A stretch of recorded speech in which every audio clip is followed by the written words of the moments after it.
Ok, vamos abrir então as nossas Bíblias na carta de Paulo aos Efésios, capítulo 3. Vamos retomar os nossos estudos então na carta de Paulo aos Efésios. Efésios, capítulo 3, nós vamos ler dos versos 1 ao 13.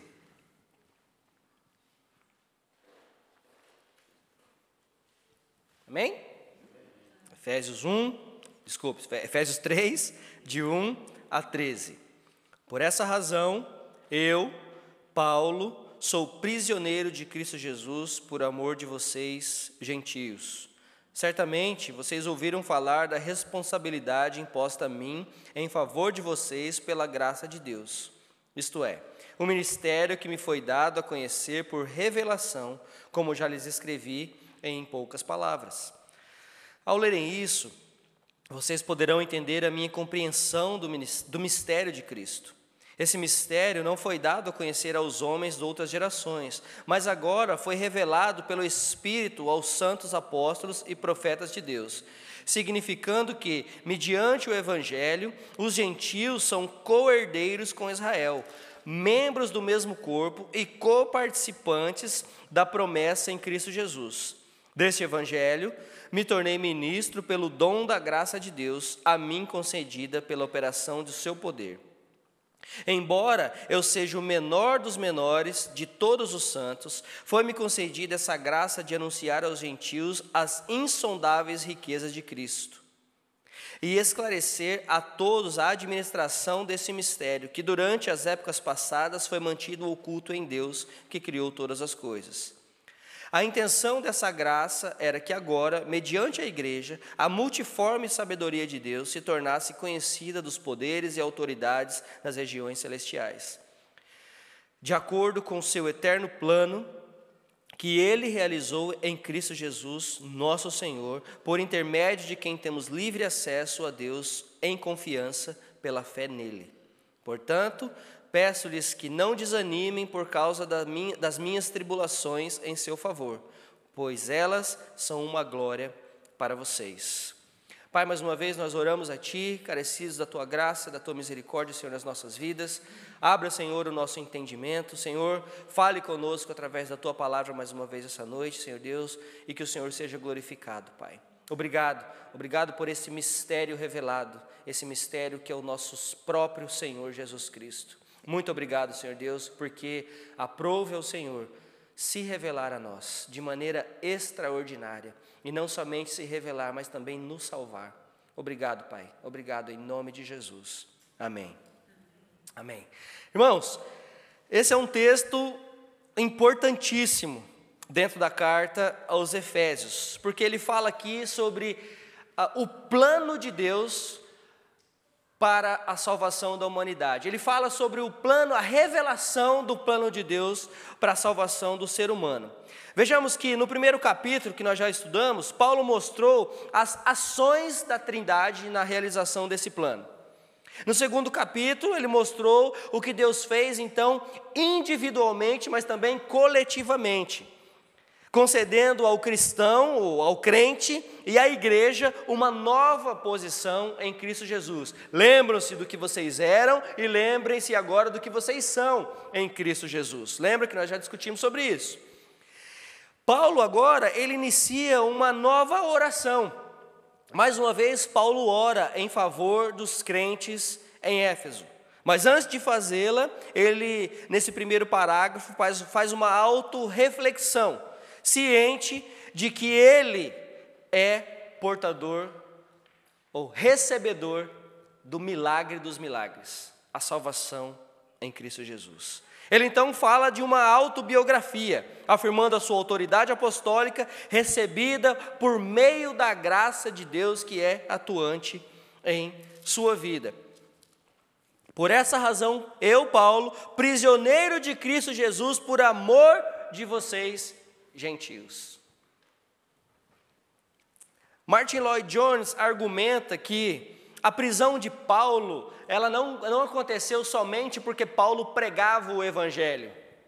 A prisão de Paulo aconteceu porque ele pregava o evangelho e, adicionado à pregação do evangelho, ele dizia aos judeus: esse evangelho é para vocês, é para a sua salvação, mas também para a salvação dos gentios. Ou seja, ele colocava todo mundo no mesmo patamar, e para os judeus isso era inconcebível.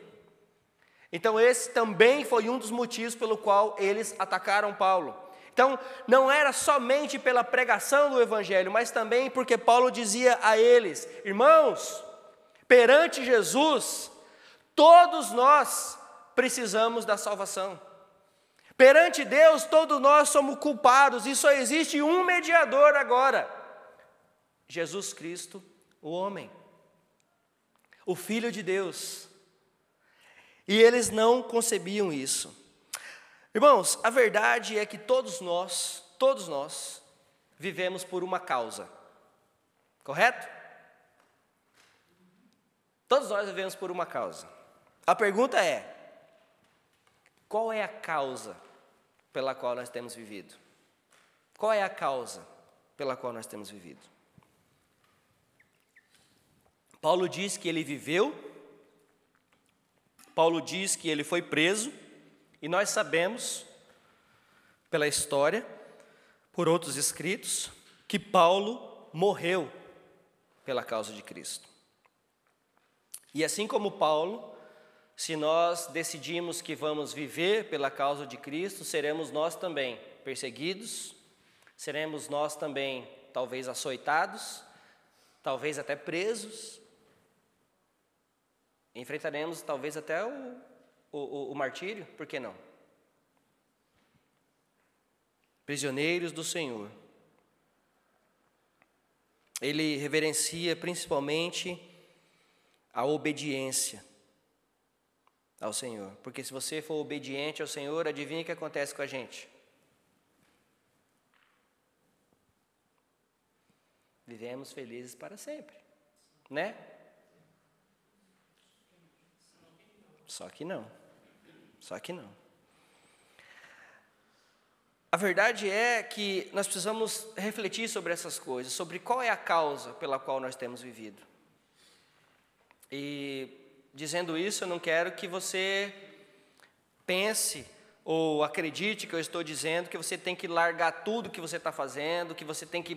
Não, talvez você precise, eu não sei qual é a sua situação. Muitas vezes a gente precisa largar tudo que estamos fazendo e começar de novo e pensar: qual é a causa que está me motivando? Qual é a causa que está direcionando a minha vida? O que tem tomado conta dos meus planos? Eu te digo que se Jesus estiver em segundo plano, eu te aconselho a começar de novo. Eu te aconselho a pensar de novo. Ok? Porque Paulo diz que por causa de Cristo, nós somos também seus escravos. Nós somos seus servos, nós obedecemos a Ele. Mas essa escravidão não é uma escravidão da qual o mundo acha que é. Essa é uma escravidão em amor, essa é uma escravidão em gratidão, essa é uma escravidão para a salvação. Enquanto que, se nós estivermos com a nossa vida pautada em outros lugares, nós seremos escravos também. Mas seremos escravos do mundo e seremos escravos dos seus prazeres. Consequentemente, somos escravos de Satanás. Então, eu pergunto: de quem temos sido escravos? De quem nós temos sido escravos? Irmãos, liberdade não é um estado. Liberdade é uma pessoa, Jesus Cristo. Liberdade não é um estado. Eu posso me sentir livre e não ser verdadeiramente liberto. Se sentir livre é uma coisa. Ser verdadeiramente liberto é totalmente diferente. E Paulo diz aqui dos versos 1 a 8, eu não vou ler de novo, mas nós acabamos de ler, você pode passar o olho aí e acompanhar. Paulo diz que ele, Paulo, por causa disso, se tornou então um proclamador do mistério. E nós, crentes no Senhor Jesus, nos tornamos também, ou devemos nos tornar também, proclamadores desse mistério. Agora, vamos entender primeiro o que é mistério. Mistério. Existe a necessidade de se entender o que é mistério. Essa palavra tem significados diferentes em português e no grego que Paulo usou. Em português, essa palavra mistério significa literalmente revelar algo que está obscuro, escondido, que ninguém sabe, que está oculto, que é até inimaginável. Paulo, usando a palavra mistério no grego, diz que, na verdade, esse mistério não é algo que está oculto, mas que já nos foi revelado. Estava oculto, como ele disse aqui, para os nossos antepassados, mas a nós já foi revelado. Quem é esse mistério? O que é esse mistério? É o próprio Senhor Jesus Cristo. John Stott diz que no cristianismo não existem mistérios esotéricos, reservados para uma elite espiritual. Muita gente pensa assim, que esse mistério está reservado a uma elite espiritual, e eles então se intitulam os todo-poderosos espiritualmente falando, e só eles são detentores desse mistério.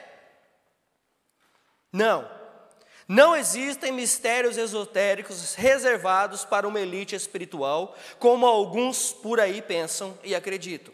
Ao contrário, os mistérios cristãos são verdades que, embora estejam além da compreensão humana, foram revelados por Deus e, portanto, agora pertencem abertamente a toda a igreja. Mais abertamente, mysterium é uma verdade que esteve oculta ao conhecimento ou entendimento dos homens, mas que agora foi desvendada pela revelação de Deus. Então, considere-se um privilegiado, porque a nós foi revelado esse mistério. O verso 6, Paulo enfatiza que, significando que, mediante o Evangelho, os gentios são co-herdeiros com Israel, membros do mesmo corpo e coparticipantes da promessa em Cristo. Podemos então definir que o ministério que antes estava oculto nos é revelado na pessoa de Jesus Cristo. Ele é o mistério e nele tanto os judeus quanto os gentios são chamados a unir-se num só povo, que hoje nós chamamos de igreja. Igreja. Nos tornamos, portanto, irmãos, também proclamadores desse mistério, porque, se eu não me engano, parece que foi uma ordem dada para nós, não foi não? Ide e pregai o mistério, o Evangelho. Onde?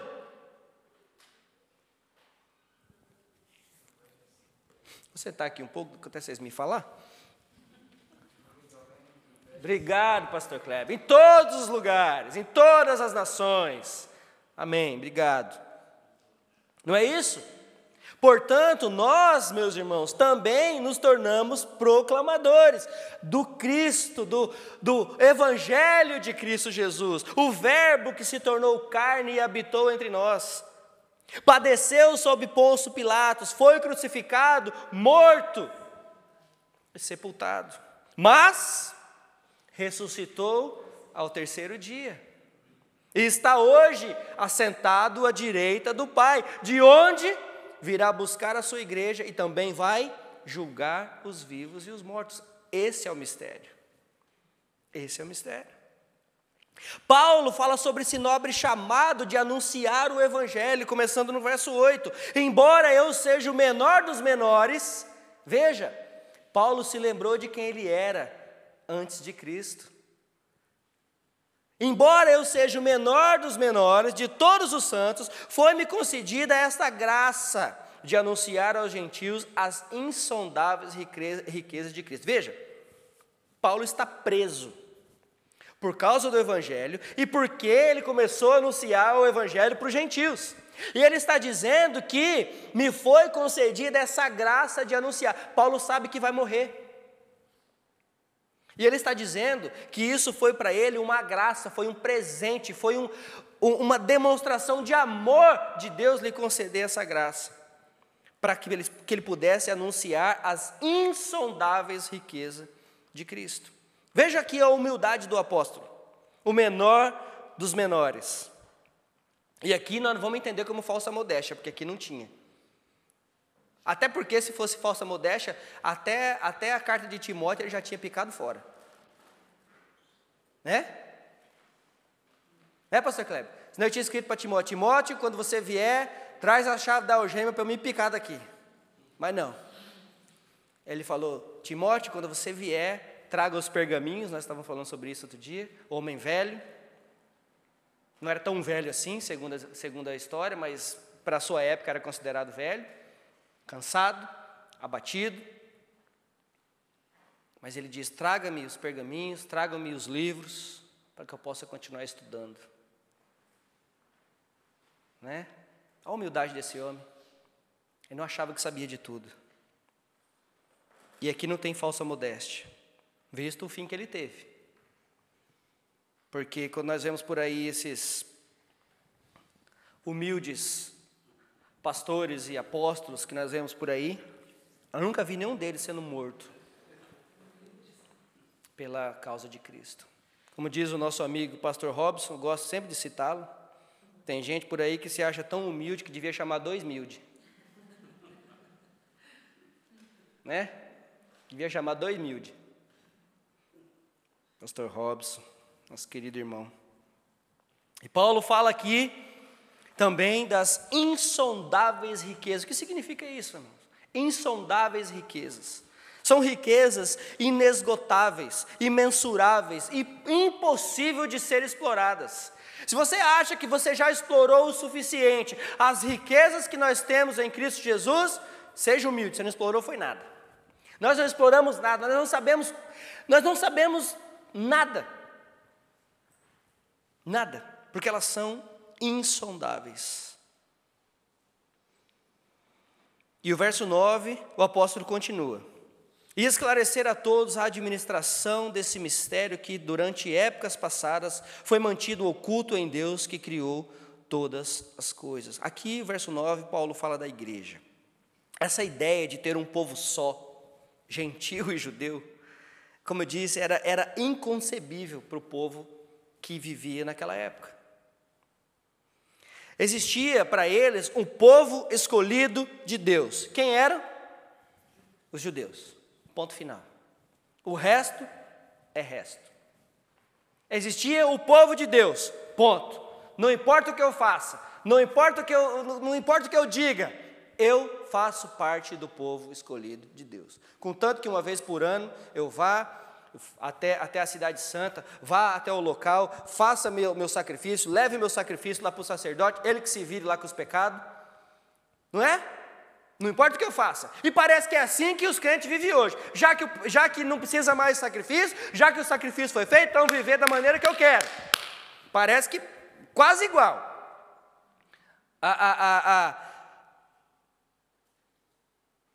Não vou falar essa palavra não, que é muito forte. Mas a palavra que eu ia usar era idiotice, mas eu não vou falar. Vou falar assim: a idiotice é tamanha, porque isso não passa de ser parece que uma fraqueza ou um distúrbio mental da nossa parte, para ser honesto. Porque nós sabemos, nós conhecemos e ainda continuamos vivendo assim. Do mesmo jeito que esse povo sabia. Você já imaginou? Você já imaginou você saber, você ter certeza que você foi separado, você foi escolhido por Deus? Pois é, mas você foi. Não pense só nos judeus, que é isso que Paulo está dizendo.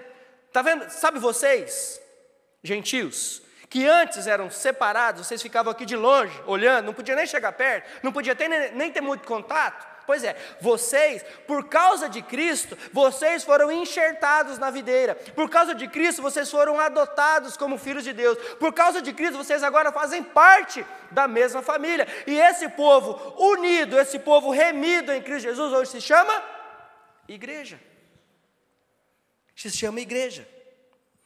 Como nós falamos no capítulo 2, verso 13, mas agora em Cristo Jesus, vocês antes que estavam longe, foram aproximados mediante o quê? O sangue, mediante o sangue de Cristo. Ele destruiu a barreira da inimizade. A lei separava, mas Cristo nos une. Irmãos, a lei nos culpa, mas em Cristo somos inocentados. Em Cristo, nós somos justificados, porque Ele pagou o preço. Ele pagou o preço. E aí Paulo continua no verso 10, de 10 a 12. Por intermédio de quem, está falando de Cristo, por intermédio de quem temos livre acesso a Deus em confiança pela fé nele. A intenção dessa graça era que agora, mediante a igreja, a multiforme sabedoria de Deus se tornasse conhecida dos poderes e autoridades das regiões celestiais. O mistério revelado foi surpreendente. Paulo diz que agora cabe a nós, a igreja, continuarmos a anunciar esse evangelho. Para os judeus, a surpresa foi que os gentios participariam com eles das mesmas bênçãos espirituais. E para eles parecia que não fazia muito sentido, não é? E na verdade não fazia mesmo. Peraí, então quer dizer que Deus escolhe um povo, de repente, o povo junta esse povo imundo aqui com a gente? E é assim que nós fazemos muitas vezes. Exatamente assim que nós pensamos. Eu sou crente. Como pode esse imundo, esse drogado, essa prostituta, esse ladrão, esse assassino, está aqui comigo, está aqui? Como pode eu ir para o céu com esse traste? É assim que nós fazemos. Por quê? Porque nós nos achamos santos. Nós sentamos em cima dos nossos pecados, e aí nós, então, julgamos e esbravejamos com o pecado dos outros. Né? É assim que fazemos. Exatamente como os judeus faziam. Então, para os judeus, essa surpresa foi que os gentios poderiam participar dessas bênçãos. E para os judeus, a surpresa foi que lhes foi concedida essa bênção deles também se tornarem herdeiros. Para nós, irmãos, para nós entendermos isso tudo, talvez, se a gente for voltar na história, acaba se tornando um pouco confuso, mas para nós hoje é muito simples. Mas para aquele povo daquela época não era tão simples assim.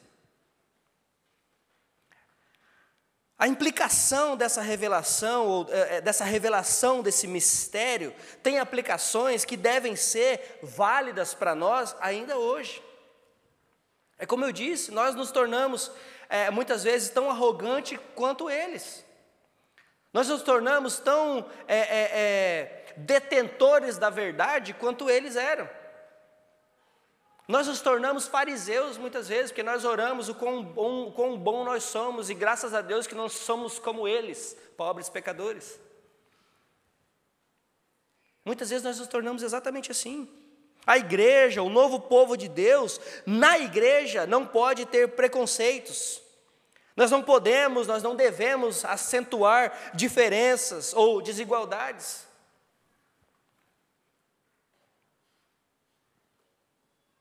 Irmãos, eu já ouvi falar, graças a Deus nunca fui em uma, mas eu já ouvi falar de igrejas que a primeira metade da igreja senta a elite. E a ralé senta da metade para trás. Para não sair feio na foto. É isso aí. É isso aí. Em muitas cidades pequenas, em muitas comunidades pequenas, existem grupos fechados, existem colônias de estrangeiros, e eles passam por diferentes situações. Mas Paulo está dizendo que nós devemos acolher, nós devemos ser acolhedores, nós devemos, como igreja, ser coparticipantes disso tudo. Não foi exatamente isso que essa igreja fez com a gente? Não foi, não? Quem nasceu aqui? Quem nasceu aqui? Fala aí, seus pecadores. Você não conta, menino. Você não tem nem 12 anos. Não, já tem 15, né?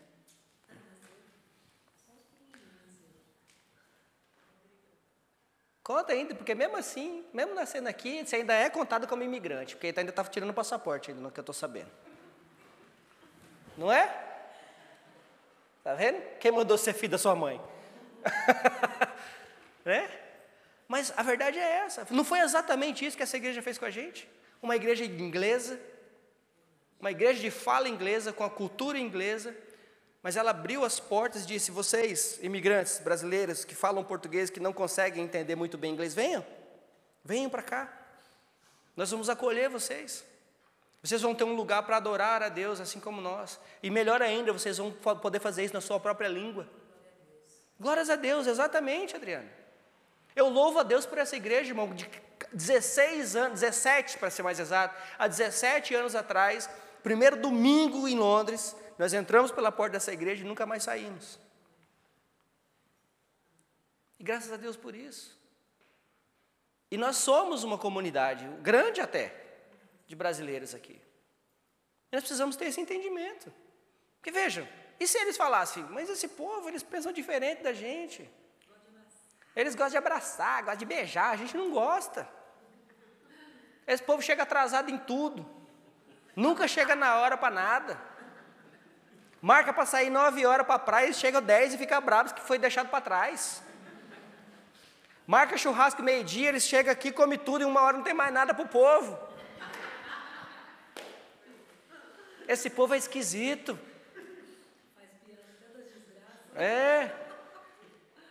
Eles gostam de ficar no sol esturricando que nem uns jacaré. Quem que faz isso? Nós não faz isso. Eles falam inglês engraçado, eles têm sotaque. Tudu, tutri. Mas eles têm, imagina se eles fizessem isso com a gente. Imagina se cada vez que você fosse falar com inglês. Eu já me constrangi uma vez com uma pessoa aqui da igreja que virou para mim e me pediu perdão por não falar português. Leandro, desculpa, mas eu não falo português, eu não falo sua língua. Eu falei, desculpa. Eu que peço desculpa porque eu não falo a sua, meu filho, eu estou no seu país. Vocês estão vendo isso, gente? Foi exatamente isso que a igreja fez com a gente. E hoje nós nos sentimos o quê? Aliás, não só nos sentimos, nós somos uma igreja só, nós não só fazemos parte da igreja, nós somos a igreja. Então essa implicação, irmãos, tem que valer para nós também. Nós precisamos aplicar isso às nossas vidas. E quando Paulo fala de poderes e autoridades nas regiões celestiais, Calvino fala o seguinte a esse respeito, no verso 10, e eu concordo com ele. Alguns preferem considerar que essas palavras se referem aos demônios, porém, sem uma justa reflexão. Não pode haver dúvida sobre o fato de que o apóstolo se esforça em exibir na mais plena luz a misericórdia de Deus para com os gentios e o alto valor do evangelho.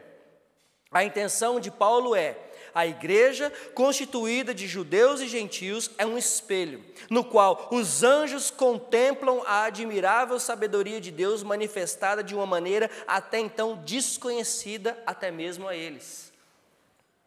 Eles veem uma obra que é nova a seus olhos e a razão pela qual estavam escondidas em Deus. Nem os anjos têm o privilégio que nós temos. Você já pensou nisso? Nem os anjos. E agora eu quero ler os versos 11 a 13. Eu vou ler primeiro na Nova Versão Internacional, mas depois eu quero ler na Almeida Revista e Atualizada, porque para mim faz mais sentido. Eu uso a NVI porque é a Bíblia que todo mundo tem, é a Bíblia que tem aqui na igreja, então a gente usa ela, mas eu gosto muito da Almeida Revista e Atualizada. Primeiro eu vou ler na Nova Versão Internacional, os versos 11 a 13 de Efésios 3. De acordo com o seu eterno plano que Ele realizou em Cristo Jesus, nosso Senhor, por intermédio de quem temos livre acesso a Deus em confiança pela fé nele. Portanto, peço-lhes que não desanimem por causa das minhas tribulações em seu favor, pois elas são uma glória para vocês. E agora, na versão Almeida Revista e Atualizada. Segundo o eterno propósito que estabeleceu em Cristo Jesus, nosso Senhor, pelo qual temos ousadia e acesso com confiança mediante a fé nele. Portanto, vos peço que não desfaleçais nas minhas tribulações por vós, pois nisso está a vossa glória. O fato de entendermos a salvação fazia e faz parte do plano eterno de Deus. E isso não nos isenta de maneira alguma das nossas responsabilidades. Nós devemos orar, nós devemos nos arrepender, nós devemos viver de maneira digna do Senhor, nós devemos estudar as Escrituras e nós devemos também pregar as Escrituras. E é por isso que eu disse que eu queria usar essa versão, porque tem aqui a palavra ousadia. Paulo usa 3 palavras: ousadia, acesso e confiança. O que é ousadia? Ousadia é a ausência de medo. Ousadia é sem temor, sem vergonha alguma, sem pensar nas consequências que virão por causa da proclamação do Evangelho. Quando você diz que uma pessoa é ousada, o que você está dizendo? Você está dizendo que essa pessoa faz o que tiver que fazer. Mas nós precisamos ter essa ousadia para pregar o Evangelho. Paulo fala de acesso. Ele enfatiza então que tanto para judeus quanto para gentios agora, ambos os povos têm acesso ao mesmo Pai através do Filho. Não existe mais separação, não existe mais inimizade. As barreiras foram quebradas, temos agora livre acesso ao Pai, como ele escreve Efésios 2, capítulo 18, porque por ele ambos temos acesso ao Pai em um Espírito. Confiança, essa confiança não está alicerçada em nós mesmos ou em alguém, ou um outrem, está alicerçada em Cristo. Nós confiamos que temos poder para proclamar, porque Ele é quem nos capacita. Nós confiamos que temos poder para passar pelas dificuldades, porque Ele é quem nos capacita. Então a nossa confiança está nele. Nós temos ousadia em falar, nós temos acesso ao Pai por causa da fé que temos em Cristo Jesus. Romanos 5, capítulo 5, verso 2 diz: por intermédio de quem, falando de Cristo, por intermédio de quem obtivemos também acesso pela fé a essa graça, na qual estamos firmes e gloriamos na esperança da glória de Deus. 1 Timóteo 2,5, porque há um só mediador entre Deus e os homens, Cristo Jesus, homem. Só há um mediador entre Deus e o homem. Então, irmãos, Paulo diz que nós temos que ser ousados, precisamos ter confiança naquele que nos chamou, porque temos acesso a Ele por meio de Cristo. Nós precisamos saber dessas coisas. E então, após ele referir-se à certeza desse acesso a Deus por meio de Cristo, Paulo conclui a mensagem dizendo: portanto, peço-vos que não vos desanimeis por causa das minhas tribulações, por vossa causa. Elas são a vossa glória. Diante de tudo que Paulo disse, diante de tudo que ele diz ainda para nós hoje, sabe por quê? Porque lá então os irmãos achavam, ou eles até pensavam que Paulo talvez, ele estava falando tudo aquilo, mas um dia ele ia sair da prisão, porque eles sabiam que ele estava preso injustamente. Talvez eles imaginavam que Paulo ia de repente chegar uma hora na igreja de Éfeso e ia falar: irmãos, estou livre, cheguei. Alguns iam ficar felizes, outros iam chorar. Falei: ih, rapaz, o homem veio mesmo. E agora? O pastor voltou. E agora? Né? Mas hoje nós sabemos que não foi isso que aconteceu. Paulo, ele morreu. Ele foi decapitado. Por causa e pela causa de Cristo. E Paulo exorta os irmãos para eles não se entristecerem pela sua prisão e pelas tribulações que ele enfrentava. Tais sofrimentos só existiam porque Deus havia usado a sua vida para levar o Evangelho, tanto aos Efésios quanto a todos os outros gentios. Tanto que o apóstolo é conhecido como o apóstolo dos gentios. Não fosse a disposição de Paulo em servi-los com o Evangelho, talvez eles não possuiriam a glória de conhecer a salvação em Cristo Jesus. Já pensaram nisso? Mas Deus poderia ter usado de outra maneira. Claro, poderia. Mas aprove a Deus usar Paulo. E Paulo chama atenção para que eles não desanimem, porque ele foi preso exatamente para que a fé deles fosse trabalhada. Não desanime, irmãos. Não é porque eu preguei para vocês porque eu estou preso, mas eu não estou desanimado, então eu não quero que vocês desanimem. Naquela época, irmãos, não era como hoje, não. Era impossível, não era possível de jeito nenhum evangelizar sem passar por tribulações. Era impossível. Se nós lêssemos esse capítulo que nós acabamos de estudar junto, de trás para frente, sairia mais ou menos assim. Paulo espera que os efésios não se entristeçam por causa da sua prisão. Afinal, ela era a consequência da salvação de cada um deles, mesmo sabendo do sofrimento que o aguardava. Paulo optou por pregar o Evangelho, pois isso seria mais glorioso do que toda e qualquer coisa que pudesse lhe sobrevir. O fato de Paulo tê-los apresentado a Cristo e este crucificado não era o motivo de sua salvação. Se estavam salvos, os efésios deveriam isso exclusivamente a Cristo e não a Paulo. É Ele quem nos leva das trevas para a luz. É Ele e somente Ele que nos conduz em misericórdia e graça para a presença de Deus. Irmãos, nós precisamos refletir sobre essas coisas. Qual atitude precisa ser tomada hoje?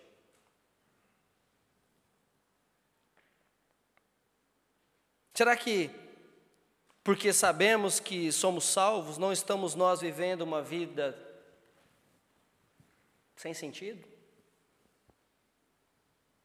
Porque saber que é salvo é uma coisa, viver como salvo é uma coisa completamente diferente. Será que porque esse mistério nos foi revelado, estamos o escondendo por trás das nossas atitudes pecaminosas, ao invés de estarmos brilhando como uma cidade edificada no monte? Será que não estamos construindo um outro tipo de barreira com aqueles que estão ao nosso redor? Essa barreira foi derrubada lá então por Cristo e parece que hoje nós construímos outros tipos de barreira. E não pense que eu estou falando de barreira entre as pessoas e Cristo. Nós estamos construindo barreira entre nós e as pessoas. Entre eu e Cristo, entre nós e Cristo. As pessoas, infelizmente, ao saber que muitos são crentes, não querem saber de Deus. Justamente porque eles conhecem a vida que nós temos vivido. As pessoas dizem: Você é crente? Bom saber. E me diz qual é a sua igreja, que nunca eu vou lá. É esse tipo de barreira que nós temos levantado. Irmãos, seguindo aqui a linha de pensamento de Paul Washer, no seu livro Um Chamado ao Evangelho e a Verdadeira Conversão, que eu já citei várias vezes aqui, ele diz o seguinte: sendo que o chamado ao arrependimento é necessidade absoluta na proclamação do Evangelho, precisamos entender corretamente a natureza do arrependimento e sua manifestação na genuína conversão. a seguir estão 8 características essenciais do verdadeiro arrependimento bíblico. Aqui estão elas. Mudança de mente. Tristeza pelo pecado. Reconhecimento pessoal e confissão do pecado. Afastamento do pecado. Renúncia da autojustiça ou das boas obras. Voltar-se para Deus. Obediência prática. Obra contínua e aprofundada de arrependimento. Se essas coisas têm sido parte de nossas vidas como crentes, amém. Se não estão, nós estamos correndo sério perigo de acharmos que estamos indo para um lugar e, na verdade, vamos acabar em outro. Irmãos, a semana que vem nós vamos terminar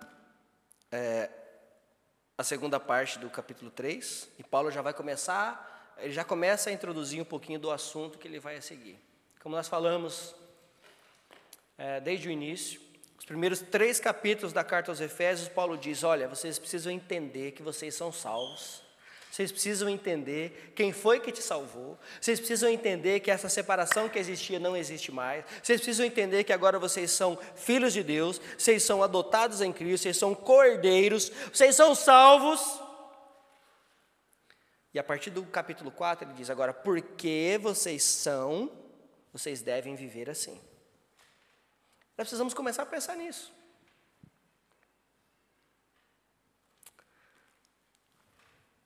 De quem nós temos sido escravos? Quem tem sido o nosso Senhor? Ou os nossos senhores, porque tem vários, né? Tem vários. Então, eu convido vocês a refletirem sobre isso e vou te convidar também para orar agora sobre isso. Vamos ficar em pé?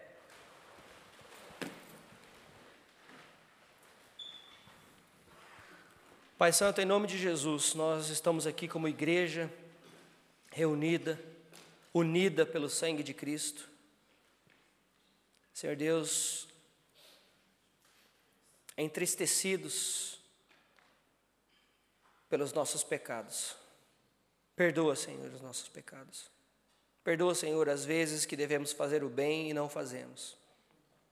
Perdoe as vezes que devemos falar a verdade e não falamos. Perdoe as vezes que devemos pregar e não pregamos. Perdoe as vezes que devemos amar e não amamos. Pai, nós reconhecemos a nossa pequenez diante de Ti e a nossa necessidade da Tua graça todos os dias nas nossas vidas.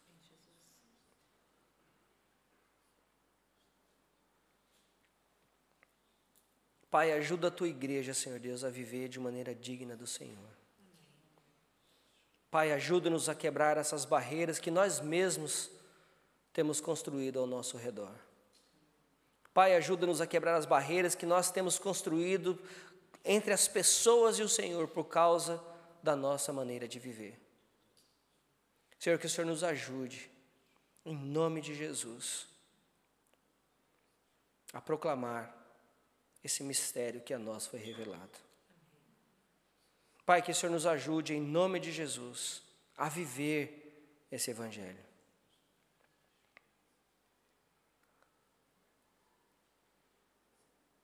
Pai, ajuda a Tua igreja, Senhor Deus. Pai, nós reconhecemos o quão falho nós temos sido.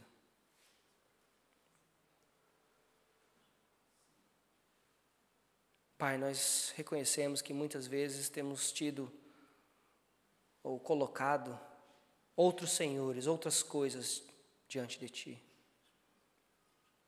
E que temos adorado essas outras coisas ao invés de adorarmos a Ti. Pai, nos ajude a entender que mesmo se passamos por dificuldades, por tribulações, O Senhor continua no controle de todas as coisas. Nos ajude a não tirar os olhos de Ti. Nos ajude a não tirarmos a nossa fé do Senhor. Pai, que possamos a cada dia Te buscar mais e mais, em oração, em estudo da Tua palavra. Nos ajude a buscar conselhos naqueles que têm uma palavra de encorajamento vinda do Senhor para as nossas vidas, ó Pai. Nos livre do mal, nos livre das más companhias, e que nós possamos fazer escolhas inteligentes, que nós possamos fazer escolhas que realmente agradem ao Senhor. Nos ajude nas nossas escolhas diárias, Senhor Deus, e que primeiramente possamos escolher ao Senhor, a ouvir a Tua voz, a obedecer, porque o Senhor nos amou primeiro, o Senhor já nos escolheu. Pai, em nome de Jesus, eu Te peço, capacita-nos como igreja, capacita-nos como crentes do Senhor Jesus, aqui nessa comunidade, em Canintá, onde quer que nós vivamos. E que o Seu nome seja glorificado, e que toda honra e toda glória sejam dadas a Ti. É no nome santo do nosso Senhor Jesus que nós oramos. Amém. Amém.